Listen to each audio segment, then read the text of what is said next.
السلام علیکم جی، کیسے ہیں آپ سب؟ میں امید کرتا ہوں کہ آپ سب ٹھیک ہوں گے۔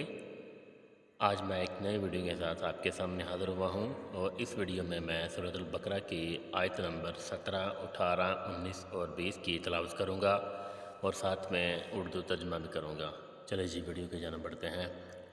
اعوذ باللہ من الشیطان الرجیم، بسم اللہ الرحمن الرحیم۔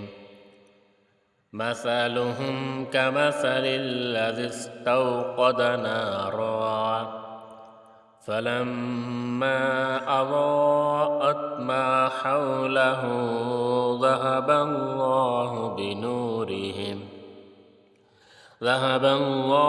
بنورهم وتركهم في ظلمات لا يبصرون۔ ان کی مثال اس شخص کی سی ہے جس نے شب طریق میں آگ جلائی، جب آگ نے اس کے ارد گرد کی چیزیں روشن کی تو خدا نے ان کی روشنی زائل کر دی اور ان کو اندھیروں میں چھوڑ دیا کہ کچھ نہیں دیکھتے۔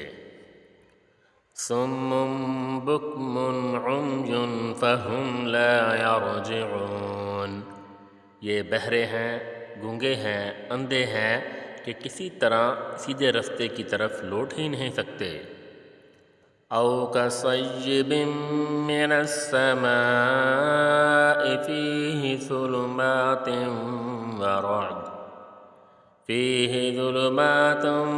ورعد وبرق يجعلون أصابعهم في آذانهم من الصواعق حذر الموت واللہ محیط بالکافرین۔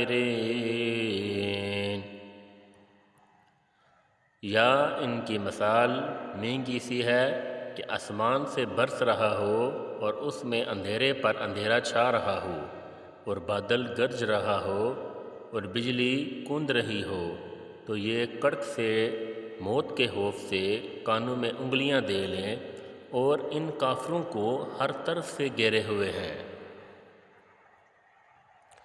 یکاد البرق یخطف ابصارهم کلما اضاء لهم مشوا فیہ وَإِذَا أَظْلَمَ عَلَيْهِمْ قَامُوا وَلَوْ شَاءَ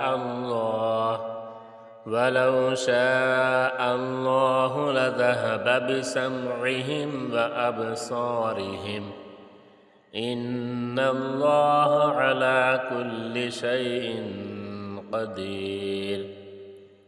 قریب ہے کہ بجلی کی چمک ان کی آنکھوں کی بصارت کو اچک لے جائے۔ جب بجلی چمکتی اور ان پر روشنی ڈالی ہے تو اس میں چل پڑتے ہیں، اور جب اندھیرا ہو جاتا ہے تو کھڑے رہ جاتے ہیں، اور اگر اللہ چاہتا تو ان کے کانوں کی سنوائی اور آنکھوں کی بینائی دونوں کو زائل کر دیتا ہے۔ بے شک اللہ ہر چیز پر قادر ہے۔ چلے جی آج کے لیے اتنا ہی کافی ہے، بہت جلد نیکسٹ ویڈیو کے ساتھ آپ کے سامنے حاضر ہوں گا۔ تب تک کے لیے مجھے اجازت دیجیے۔ اللہ حافظ، اللہ نگہبان۔